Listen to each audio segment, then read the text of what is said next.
Halo semuanya, perkenalkan saya Adinda Cahyani Saleh dengan NIM 230246164 dari kelas 5TI6. Nah, dalam video kali ini saya akan membahas mengenai pengertian, rumus, dan proses weighted product.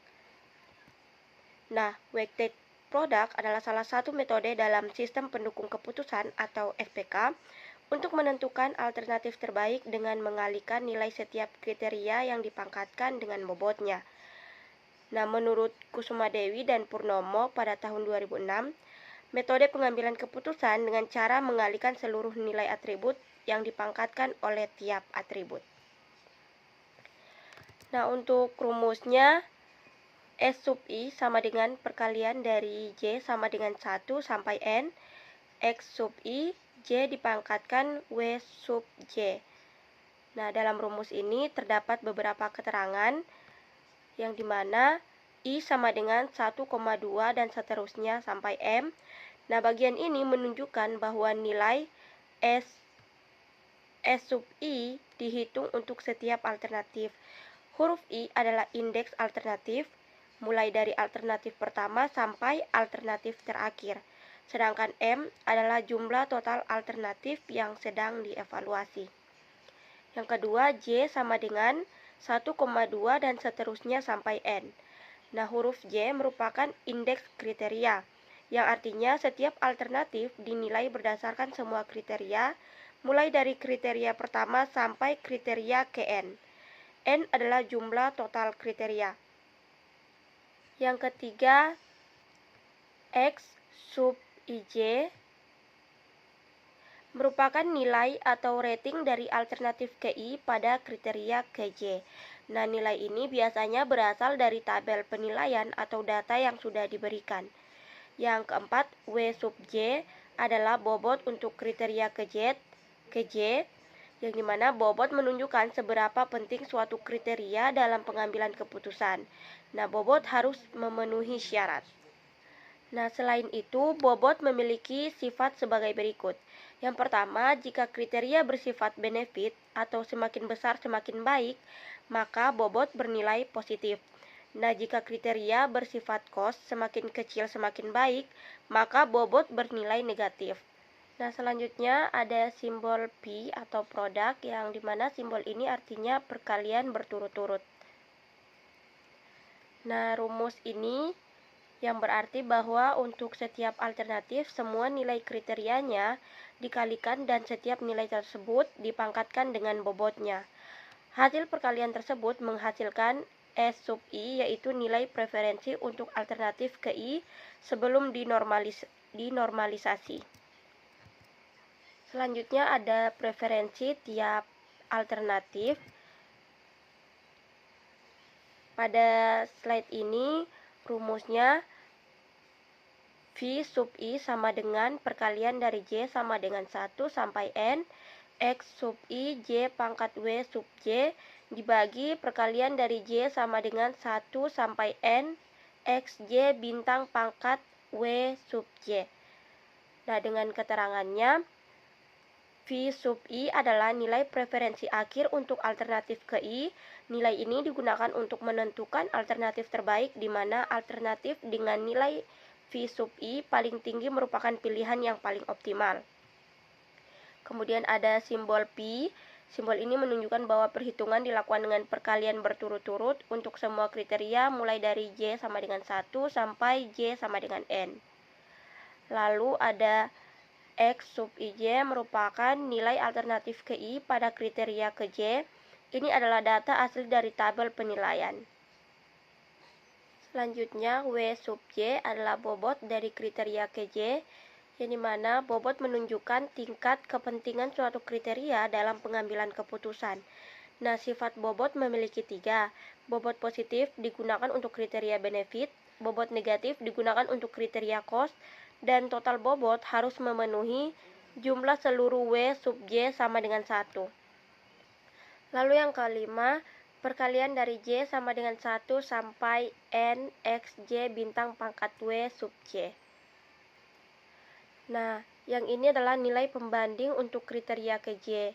Biasanya merupakan nilai terbaik pada kriteria benefit, yang dimana nilai terbesar sama dengan terbaik, lalu nilai terbaik pada kriteria cost, yang dimana nilai terkecil sama dengan yang terbaik.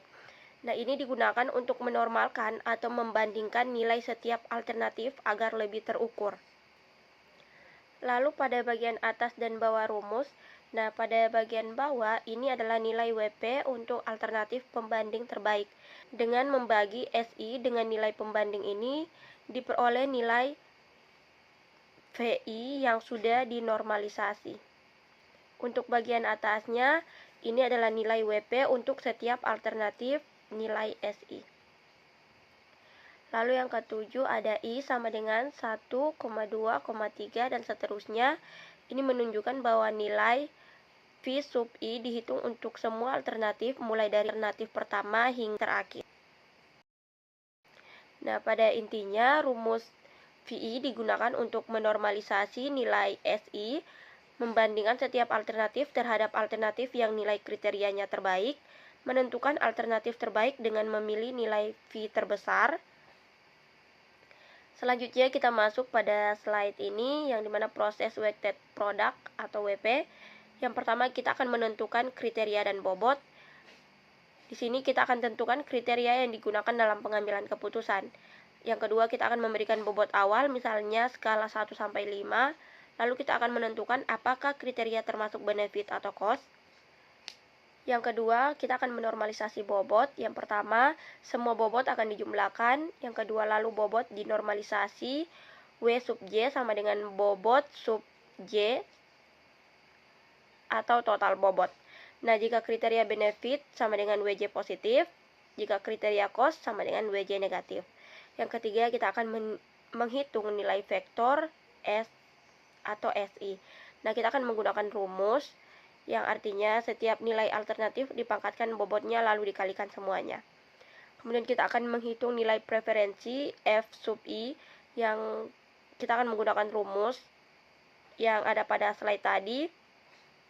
Nah, hasil FI adalah nilai akhir peringkat, yang semakin besar nilai F sub I, maka semakin tinggi peringkat alternatif tersebut. Baik, kita lanjut pada slide selanjutnya. Di sini saya memiliki contoh soal. Kita akan memilih restoran yang terbaik dari 3 restoran, Ungke Restoran, Amin Restoran, dan Epi Restoran. Nah, dalam memilih restoran terdapat beberapa kriteria. Nah, kriterianya kualitas makanan C1, harga makanan C2, pelayanan C3, suasana C4, dan jarak C5. Nah, pada Ungke Restoran, C1 sama dengan 42, C2 sama dengan 66, C3 sama dengan 60, C4 sama dengan 75, C5 sama dengan 2,35. Pada Amin Restoran, C1 sama dengan 50, C2 sama dengan 90, C3 sama dengan 72, C4 sama dengan 60, C5 sama dengan 1,421. Pada Epi Restoran, C1 sama dengan 63, C2 sama dengan 91,5, C3 sama dengan 65, C4 sama dengan 80, dan C5 sama dengan 2,585. Kita lanjut pada penyelesaiannya.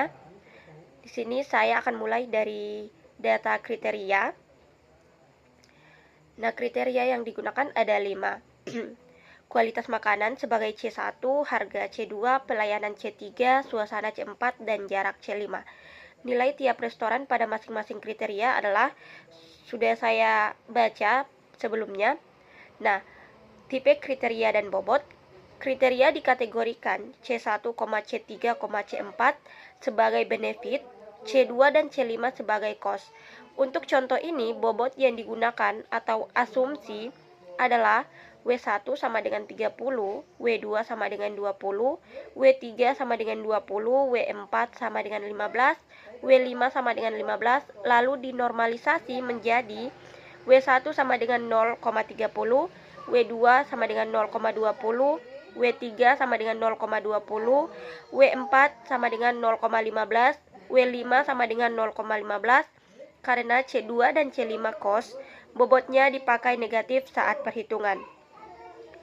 Kita masuk pada langkah perhitungan. Proses Weighted product dilakukan dengan langkah yang pertama, kita akan menormalisasi bobot sehingga jumlahnya 1. Kedua, kita akan mengubah tanda bobot untuk kriteria cost. Ketiga, menghitung nilai S untuk masing-masing alternatif. Keempat, menentukan nilai pembanding. Kelima, menghitung X kali dari nilai pembanding. Lalu,